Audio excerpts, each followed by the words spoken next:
Olá pessoal, nos vídeos anteriores nós falamos sobre algumas técnicas de decisão multicritério em que usamos uma escala ordinal numérica para avaliação do desempenho das alternativas, em critérios de natureza qualitativa, como severidade, capacitação e gestão e outros. Mas é claro que uma escala numérica não consegue expressar essa imprecisão inerente a esses julgamentos, não é, em critérios subjetivos. Uma alternativa ao uso de escalas numéricas, não é, ainda que ordinal, é o uso da teoria de conjuntos nebulosos, não é, ou conjuntos fuzzy. Neste vídeo, o Lucas Zanon vai falar sobre essa teoria fuzzy, não é? Então ele vai fazer uma breve introdução sobre conjuntos fuzzy, números fuzzy e operações matemáticas básicas com os números fuzzy, que usaremos adiante, né, na combinação desses conjuntos fuzzy com técnicas multicritério, como por exemplo o Fuzzy Top 6. Olá pessoal! Nessa aula exploraremos os conceitos iniciais sobre a teoria fuzzy.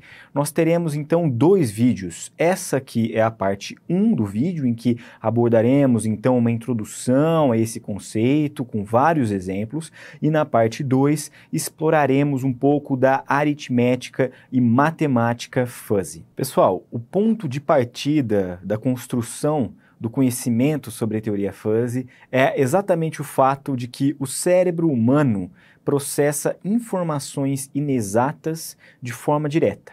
E nós fazemos isso cotidianamente. Vou dar alguns exemplos para vocês. Então, quando a gente fala, hoje está mais ou menos quente, é uma informação inexata, né? Não temos precisão sobre quão quente está, mas estamos expressando de forma direta, linguística.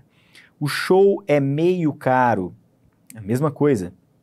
Coloque um pouco de sal ou uma pitada de sal, sal a gosto. Sabemos da subjetividade inerente exatamente a essa sentença que a gente expressa diariamente. A tensão está muito alta. É um outro exemplo. A gente sabe que o nosso cérebro funciona dessa forma. Não funcionamos, então, com base em avaliações numéricas extremamente precisas, temperatura 27,49 graus Celsius.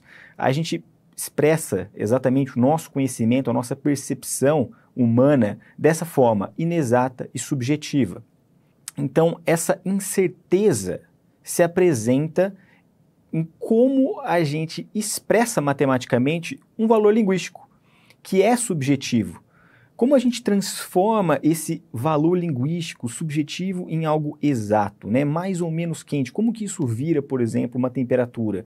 É difícil, né? Então, eu vou trazer um exemplo aqui para vocês de como isso vai ficando cada vez mais complexo e cada vez mais, de fato, nebuloso, né? Pensemos aqui em um jogo de golfe.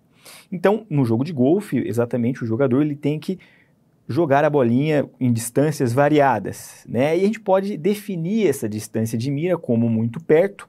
Vamos falar aqui em algo menor do que 1 metro, que é uma distância aí padrão para todos, né? Sistema internacional. Perto, entre 1 e 3 metros. Médio, entre 3 e 5 metros. Longe, entre 5 e 7 metros. E muito longe, maior que 7, tá bom? Agora, como é que a gente classifica essa distância de 4,99 metros? A gente, poxa, se for levar exatamente ali ao pé da letra, 4,99 metros, ele é o quê? Médio, né? Só que intuitivamente, 4,99 metros está mais para longe do que para médio. A gente sabe isso, né? Poxa, o médio aí é essa coisa entre 3, 3,5, 4, 4,5. 4,99 é 5, é o que a gente já enxerga como longe.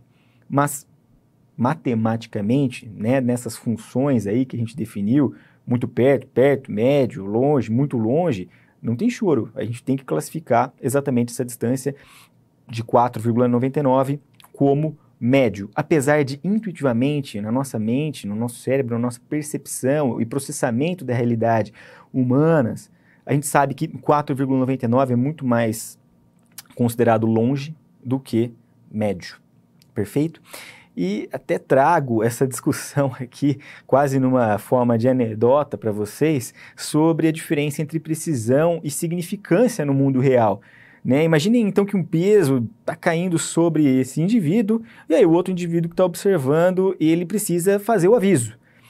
Qual é a melhor forma de fazer o aviso? Né? Falar, poxa, uma massa de 1.500 quilos está se aproximando da sua cabeça a 45,3 metros por segundo? Ou simplesmente lookout, ou atenção. Claro que a atenção é realmente muito mais efetivo em expressar exatamente o que está acontecendo, aquela situação, do que a precisão. Então, quando a gente fala de mundo real, a significância, por vezes, principalmente quando falamos de subjetividade, de processamento humano das informações, a significância, ela às vezes se faz mais importante, mais assertiva, principalmente em termos de avaliações subjetivas, do que essa precisão. Exatamente porque existem elementos que não podem ou são muito difíceis de ser avaliados com objetividade por um ser humano, como o próprio professor Carpinetti disse na introdução a esse vídeo. Então, vou dar um outro exemplo de como as coisas são nebulosas e como, de repente, a exatidão matemática da lógica clássica, ela falha um pouquinho. Vamos pensar aqui em dias da semana, né, como um conjunto clássico, né? O conjunto clássico é aquele que a gente estudou na escola, né? Então, vamos dar uma olhada aqui se a gente estivesse analisando dias da semana como o conjunto clássico, né? Então, pertence ou não pertence, né? Pertence ao conjunto, não pertence ao conjunto. Então, o que seria esse conjunto aí, né, de dias da semana? Então, segunda, quinta, sábado, tá? Terça, quarta. Liberdade faz parte disso, né? Como vocês estão observando aí na imagem. Não, é um outro conceito. Nadadeiras dorsais é um outro conceito. Né? Polidor de sapatos também é outro conceito. Manteiga, claro, é um outro conceito. Então, nós temos aqui muito claro o que é dia da semana e o que não é. Aqui a gente está fazendo esse processamento aí subjetivo, mas direto dessa realidade, dessas informações que a gente está tendo. Agora, a situação pode ficar um pouco mais complicada. E se eu falar para vocês dos dias do final de semana? Aí a lógica clássica falha um pouquinho quando a gente vai falar da nossa tão querida e estimada sexta-feira. Não é o sextou, que o final de semana já está ali? Poxa, quando a gente está falando de dias do final de semana, sexta-feira entra ou não entra? Bom, na teoria, sexta-feira é dia da semana, dia útil. Mas na prática, sexta-feira pode ser muito mais final de semana do que um próprio domingo. E aí, como a gente faz essa classificação? Então, se a gente for analisar, né, aqui à esquerda, que a gente chama de two-valued membership, né, quando nós só temos dois valores para analisar pertencimento a um conjunto ou não, a lógica clássica se aplica e o que é lei é regra, né? Sábado, domingo são os dias do final de semana. Segunda-feira não é. Sexta-feira não é. O que é lei é regra. Agora, quando a gente vai trazer a complexidade do mundo real e a nossa subjetividade humana para a análise, exatamente para deixar a análise mais completa, a análise mais real, a gente sabe aí, né? Então vamos parar de falar de só 0 e 1 e falar que o nosso nível de wickedness, ou seja, nível de final de semana, de um dia, ele pode variar, né, entre 0 e 1. Não vai ser só 0 ou 1. Ele pode variar dentro desse intervalo aí. Poxa, olha lá, a gente vê que a nossa Friday, a nossa sexta-feira, ela saiu do 0 e ela já está aí com um valor bem próximo do 1, bem próximo do que é sábado, que é o máximo, e domingo. Percebam que domingo já não é nem mais 1, porque já chama segunda-feira, né? Quinta-feira, por exemplo, já até ganhou um nívelzinho de final de semana ali. Então, a teoria fuzzy, ela vem trazer para a gente essa possibilidade, ela vem abrir essas fronteiras para a gente, permite com que a gente avalie o mundo com a complexidade de fato que o mundo tem, sem precisar se ater a esse 0 ou 1. A gente consegue variar aí dentro de um intervalo maior e tratar essa subjetividade inerente ao nosso pensamento. tá bom? Então, quais são as principais características da lógica fuzzy? Ela, claro, como vocês até puderam observar nessa breve introdução que eu fiz, ela explora a riqueza de informações qualitativas. Além disso, ela permite explorar imprecisões e incertezas. Aqui a polêmica, hein, pessoal? A picanha no churrasco. O que é bem passado? O que é ao ponto? O que é o mal passado, né? Às vezes o mal passado é quase cru para uma pessoa e para outra pessoa é o ponto perfeito. Essa polêmica aí pode ser realmente explorada pela lógica fuzzy. É imprecisão e incerteza na nossa realidade, é picanha do churrasco. Então, o raciocínio ele é executado da forma como nós executamos, exatamente de maneira aproximada. Legal? Então, comparando com a lógica clássica, que é o que a gente chama também de lógica booleana ou lógica binária, a gente sabe que nessa lógica os objetos ou eles pertencem ou não a uma determinada classe, a um determinado conjunto, como vocês viram ali. A resposta, ela sempre vai ser sim ou não, verdadeiro ou falso, 0 ou 1, dia da semana ou não dia da semana, não existe um intermediário.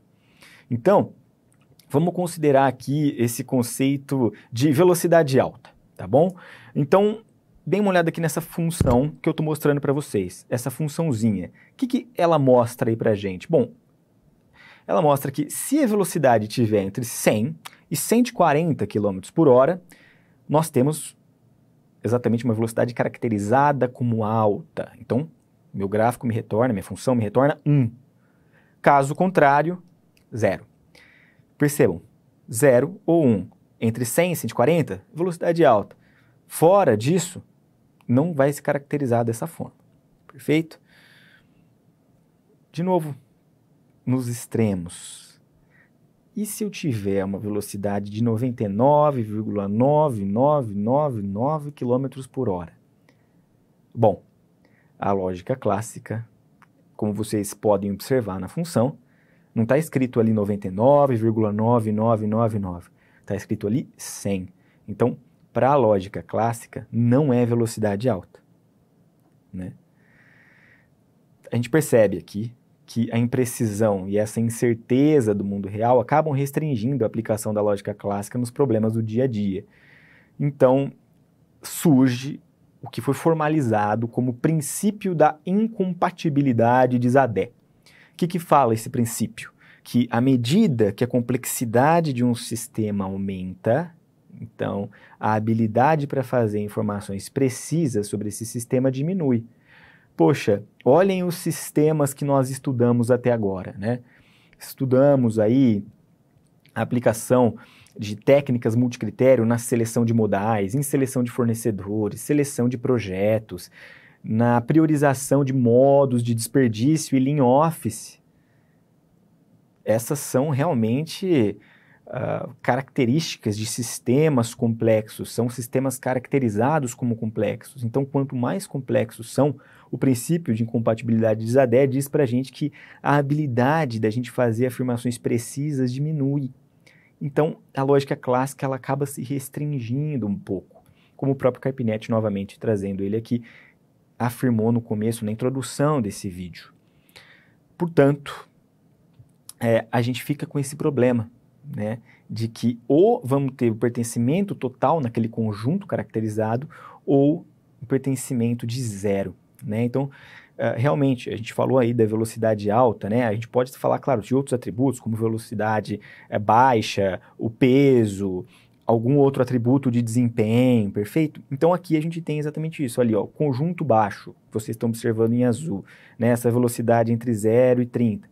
É a mesma coisa, só que olhando o nosso último gráfico ali, né, no nosso canto inferior direito, a gente sabe que pode haver uma intersecção entre esses conjuntos. Deve haver para representar um mundo real, como ele de fato é, que é esse caso da minha velocidade aí de 99,9999. Poxa, está muito mais para alto do que para médio. Então, a gente tem que representar esse tipo de situação de uma forma mais assertiva. Na teoria tradicional, na lógica tradicional, essas fronteiras dos conjuntos são bem definidas, o que gera esse problema. Na lógica fuzzy, então, essas fronteiras elas não são bem definidas. Então, nós temos aqui exatamente os meus conjuntos. Na lógica clássica, eles estão separados. Na lógica fuzzy, eles se sobrepõem, como vocês podem observar exatamente na imagem. Então, o dia não quente, o dia quente. Né? Na lógica clássica, isso é complicado, né? O 27 graus é exatamente aquele ponto de virada. Não faz muito sentido, né? A gente percebe que entre ali essa faixa de temperatura de 27 graus existe uma zona nebulosa em que algumas pessoas podem perceber um dia quente, outras podem achar não tão quente assim, depende muito. E é com a lógica fuzzy que a gente explora esse tipo de situação. Como a gente expressa então isso, né? Na lógica fuzzy, matematicamente, o pertencimento de um elemento em um determinado conjunto, ele assume valores intermediários. Então é aquilo dos dias do final de semana, né? Não existe só pertencimento 0 ou 1. Eu posso ter um pertencimento de 0,25, 0,5, 0,75. E aí eu assumo exatamente esse pertencimento intermediário.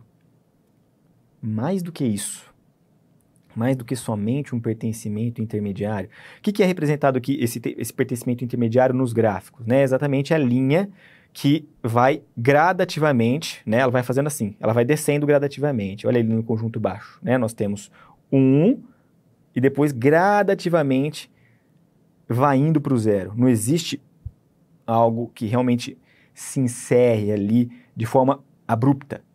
De repente, é 1 e vira 0, né, o fim do conjunto. Não, a gente tem essa linha que vai descendo gradualmente, indicando o fim do conjunto, e mais do que somente descendo gradativamente, indicando o fim do conjunto, observem no gráfico do canto inferior direito.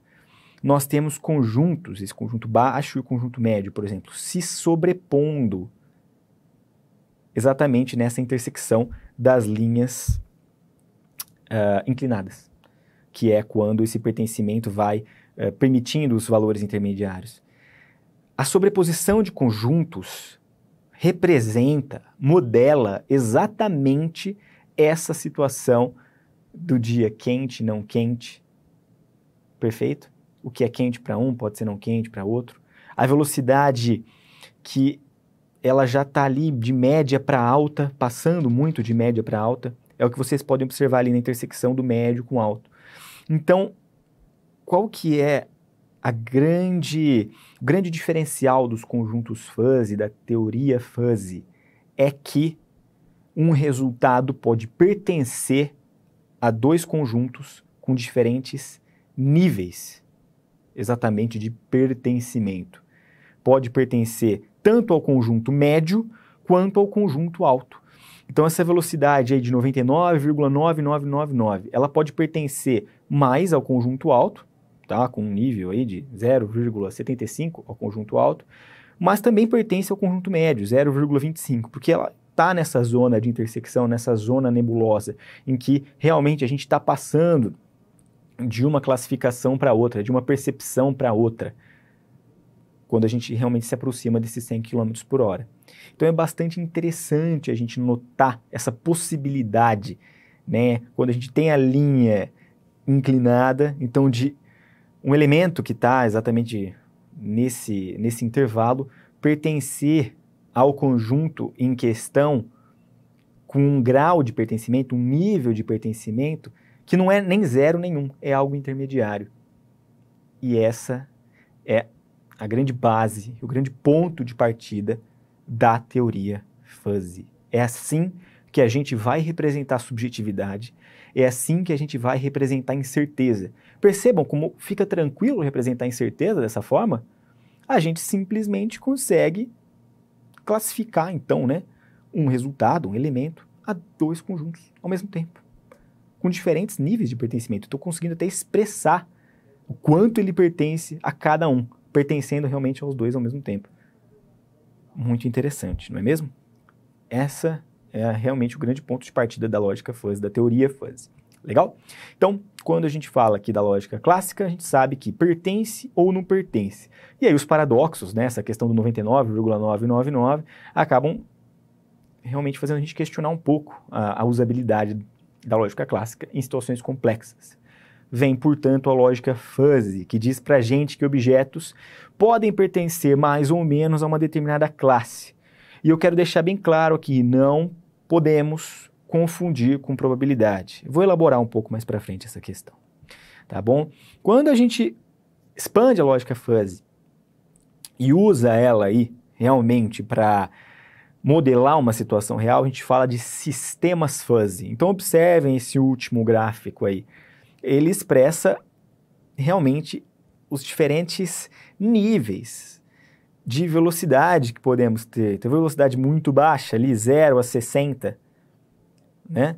Mas velocidade baixa, 30 a 90. Então percebam que a gente tem essa intersecção. Legal? Olha que legal. Velocidade média, verdinho ali, né? Se eu estou falando de uma velocidade de 80 por hora, legal? Então ali no eixo X, 80 por hora, a gente percebe que no conjunto ali velocidade média nós temos um nível de pertencimento a esse conjunto de 0,77. Realmente, né, parece uma velocidade ali mais para o conjunto média. Porém, 80 por hora também cruza esse gráfico, essa linha que modela a velocidade baixa. Percebam, 80 por hora está pertencendo a esses dois conjuntos, velocidade baixa e velocidade média, ao mesmo tempo, com diferentes níveis de pertencimento. É mais velocidade média, mas também pode se encaixar ali um pouquinho uma velocidade baixa, se a gente for considerar esse universo de discurso que vai de 0 a 180 km por hora. Tá bom? Essa classificação sempre é feita considerando aí o que eu chamo de universo de discurso, que é esse universo em que as minhas variáveis elas estão definidas. No caso aí, a velocidade está definida dentro desse universo de 0 a 180. Então, o 80, considerando todo esse contexto, pertence aí a ambos os conjuntos, velocidade média e velocidade baixa, a média com 0,77 de pertencimento e a baixa com 0,28 de pertencimento, considerando o nível de pertencimento variando de 0 a 1. Novamente, é pertencimento, não é probabilidade. Pertence a ambos os conjuntos. Legal? Então, como eu disse, né, essa função de inclusão de um elemento em um conjunto, ela acaba sendo flexibilizada na lógica fuzzy, de forma que esses objetos pertençam a um conjunto com um grau de inclusão, né, a pertinência é a inclusão no conjunto, variando entre 0 e 1. Legal? Então, a gente tem essa função de inclusão ou função de pertinência na lógica fuzzy dada pela seguinte expressão. Então, mi a de x retorna esse grau de pertencimento do elemento x, xzinho, pertencente a esse universo de discurso xão, que eu expliquei que é o universo de discurso, legal? Em relação ao conjunto fuzzy A. Então, a velocidade específica xzinho, pertencente ao universo de discurso xão, que são todas as possíveis velocidades, em relação ao conjunto fuzzy A, por exemplo, velocidade média. Normalmente, a gente faz a discretização de um conjunto fuzzy. Então, a gente vai representá-lo da seguinte forma, não se assustem com a expressão. Tá? Essa expressão, ela é uma em que a adição está significando a composição. Então, os vários pontos discretizados, tá? E a barra significa em relação a. Então, aqui no caso seria o conjunto fuzzy A, ele é representado pela pertinência do elemento x1, nesse conjunto A, então barra x1, para indicar que é desse elemento. Tá legal, pessoal? Eu vou dar um exemplo aqui. E assim por diante. Então, quando eu estou falando aqui, nesse conjunto fuzzy Azão, dado por essa função de pertinência ilustrada no gráfico, a gente vai representar ele da seguinte forma. Então, olha só, o elemento 1, qual é a pertinência dele ao conjunto A, Azão? 0, porque, percebam, né, a gente não tem exatamente ele com nenhum indicativo ali de pertinência, né, ele está fora do conjunto A. Ponto 2, 0 também, né, olha no eixo Y. Ponto 2, eixo Y, 0. Ponto 3, opa, aí a gente percebe, está associado ali a uma pertinência de 0,33. Ponto 4, 0,66, e o ponto 5 atinge esse pertencimento máximo, completo, 100%. Então, o ponto 5 é o único que ele tem esse pertencimento completo ao conjunto A. Voltamos aqui ao ponto 6, o pertencimento já cai para 0,66, o ponto 7 para 0,33, o ponto 8 e 9 para 0. Então percebam que exatamente a gente tem aqui o ponto 5 como o único, que é aquele que tem pertencimento máximo.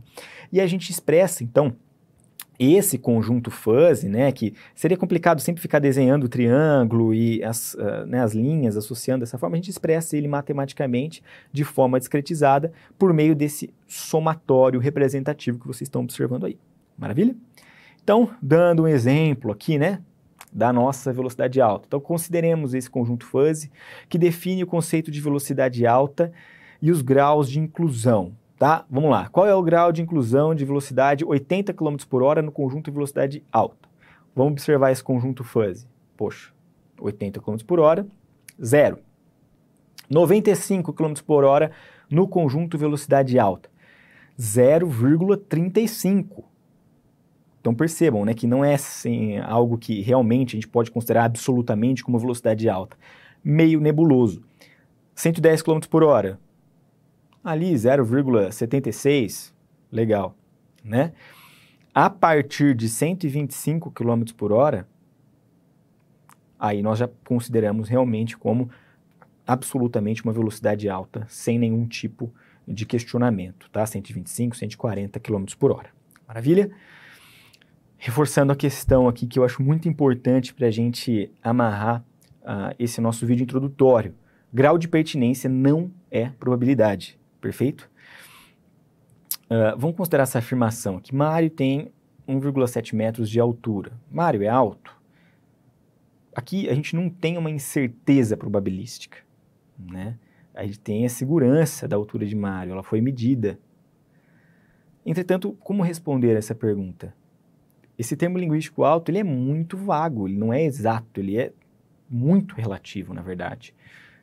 Como que a gente interpreta esse termo? Com probabilidade ou grau de pertinência? Portanto, pessoal, a teoria dos conjuntos fuzzy, ela permite com que a gente especifique quão bem um objeto de estudo, de análise, satisfaz uma descrição vaga, como por exemplo essa, alto. Por meio do quê? Exatamente da pertinência desse objeto de estudo a cada possível conjunto. Então, no caso ali, 1,7 metros, né, ele poderia estar classificado como médio, alto, entre esses dois. E depende exatamente do contexto também que você está tratando. Perfeito?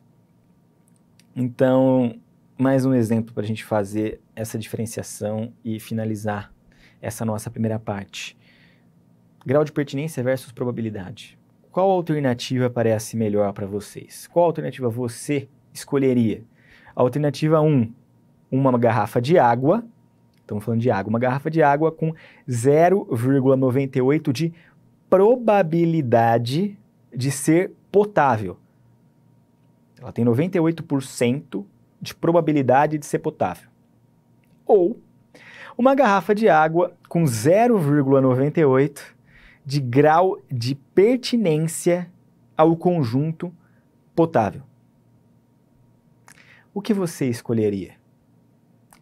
Bom, sabemos aqui que quando falamos da garrafa de água com 0,98 de grau de pertinência ao conjunto potável, ela de fato está 0,98 incluída nesse conjunto potável. A gente tem 0,98 ali de assertividade de que ela está, de inclusão mesmo, daquela garrafa, daquele líquido no conjunto potável. Somente 0,02 de não pertinência. Poxa, ela pode estar ali, esse restinho de pertinência pode estar relacionado, por exemplo, a um outro conjunto de quase potável. Então, um nível mínimo ali de impureza que não vai fazer mal para você. Agora, a garrafa de água com 98% de probabilidade de ser potável, você não tem essa certeza. Pode ser que os 2% aconteçam e que você esteja com uma água não potável e potencialmente perigosa você nas suas mãos. diferentemente daquilo que é representado pelo 0,98 de grau de pertinência ao conjunto potássio. Então, aqui, pessoal, encerra-se o conteúdo relacionado a essa primeira parte introdutória à teoria fuzzy. Eu espero vocês na nossa segunda parte para a gente discutir um pouco mais sobre a aritmética e a matemática fuzzy.